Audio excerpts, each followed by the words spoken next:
We alive. Bay State Running, powered by Marathon Sports. Coach Shep. Coach H. This is the 2021 All State Preview Show. We're kind of getting back to our roots here and doing it out of Casa de Shepherd. Yes. But we're gonna get going with Division III right out of the gate. And after last weekend, we had some awesome races. Absolutely, we have. The data is in, Shep. The results are in. Do you want to talk about an individual battle in the girls' race to start? We'll start with the ladies first. And, you know what? I'm going to give this shout out to Track Town USA, Littleton, Massachusetts. Big shout out to everyone in Littleton. How many Track Town USAs are there? There's two. Oh, there's two. There's Littleton and Marshfield. What about the original, Pembroke? Oh, wow. Big shout out to Zapati. But things have changed over the last course of the years. And that Littleton program has picked up steam. And that my big saying, like we used to say during indoors when we announce, it's never the size of the school. I think some kids think, oh, division requires talent. Division is just the size of the school. In Littleton, small school, they have a heart of a champion. So we got Shea Regan. I'll interrupt you before you go off on a tangent there. Shea Regan, 1811. Yes. Only her teammate, Riley Clark, was behind her in that race, so 1811, 1924, the 1-2 punch. Also running well in that race was Lauren Long, the sophomore from Lunenburg, and Abby Rodriguez. But Shea Regan looks like the overwhelming favorite in this race. Can anybody go after her? Yes. Who's that? We have some seniors in the house. We'll start off with a program that we always hear around this time. Mount Greylock is in the house. Look out for my senior, Kate Swan. Yep. We have Narragansett Regional in the house. Kylie, Marion in the house. And then the BC commit, coached by the legendary John Mons in her first cross-country season. My homegirl, Julie. Yeah, she ran really well in the track last season. Now it's coming over to the cross-country course. Can Julie position the Western girls for a team title? Yeah, I mean, that kind of looks like everybody that's going to be up front. I don't know, did you mention Grace Elliott from Lennox? We didn't get into Grace, So but you got the Lennox girls, you get the Mount Greylock girls. but I want to give a shout out to a young lady too. She's a senior, Claire Davies, Sandwich. You know, Sandwich she's gonna be able to make some moves that day. Hopefully, Claire's top 10. Mm-hmm. You know. So let's get into the team battle. For me, it's all about Shea Regan. With those, with her being such a low stick, they only finished fourth, I believe, but can that bring their team a little bit higher on the team? What teams are you seeing? Well, we discussed earlier with Julie trying to lead the Western team. But I got to give a shout out to my homegirl, Coach Calmer, the Lunenburg girls. Calmer, yep. The Lunenburg girls, hello. Yeah, behind Lauren Long and Abby Rodriguez, they can put themselves there. Weston's going to be in the mix, obviously, with Julie Honenberg being a low stick, and then Olivia Jackson, Alessandra Jarvis.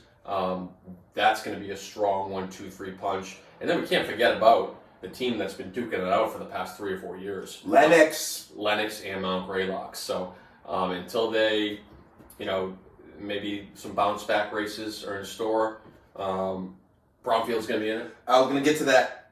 Bromfield has the pieces and they're talented. Look out for Bromfield, ladies and gentlemen, coming.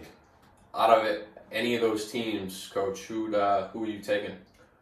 Well, since we've been doing this, Sorry, Mount Greylock doesn't need a bounce back. They won easily in their division last week with 39 points.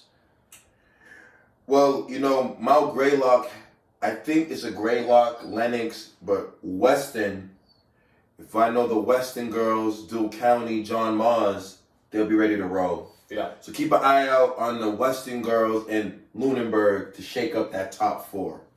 Okay. Either way, it's going to be one of the many really good races that we have.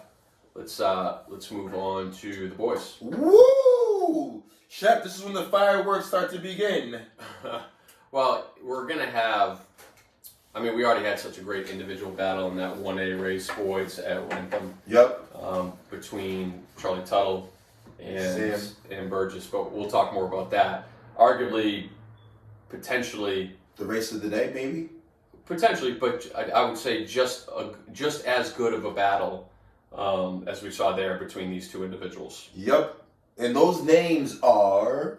You got Aiden Ross from Uxbridge, and then Riley from Northbridge. Marcus Riley, only a sophomore. So we have Uxbridge and Northbridge. Aiden, Foss family. Aiden's been waiting for this moment. Well, they kind of both did different things last week. Aiden gripped and ripped and ran a super quick time, and Riley chilled because Riley had raced at State Coaches the week before. So a little bit different strategies last week, so it'll be interesting. Riley just ran 16:06, which is pretty conservative considering he ran 15:27 at Wrentham, and Stanley Park is not a slow course by any means. So who do you think has the edge? Or do you think either one has the edge? Well, Ross ripped 15:11 on that Stanley Park course. Yeah. Marcus has a talent. We all know he's very talented. Can Ross get away with 3K to go? Can he start to push? Can he push in the middle of the race? Do you think that's his best chance to win? Because on paper, Riley has, per se, the better kick. Yeah. Can we take the kick out and just go? Well, the one thing we can say is it's going to be between Ross and Riley. Yep. We got to give shout-outs to Michael Lever from Lunenburg. Sir. He's having a great season. He'll look to go under 16 on that Wrentham course. You have Jack Collins from Norfolk County. Yes, big shout out to Jack Collins. Not necessarily under the radar. We don't get to see Norfolk County often. We got to give a shout out for me and Dennis Simmons, Mohawk Trail. Mohawk Trail. Right? I had some battles against Mohawk Trail in high school. It's good to see them kind of reemerge with some good guys. But there's some athletes I want to do some show love to. My man Bonner Bradshaw, Littleton, only a sophomore. Bonner is going to have a breakout race, I believe. And let's see how he can secure Littleton in maybe a top 5 team performance. Yeah, so I mean, let's just move right on to the team performance, and it seems like it's going to be fairly tight. Yes. Between what schools? We're looking at Lennox Memorial. Yep. Paca Charter, and this is where my main man Joseph Colhorn.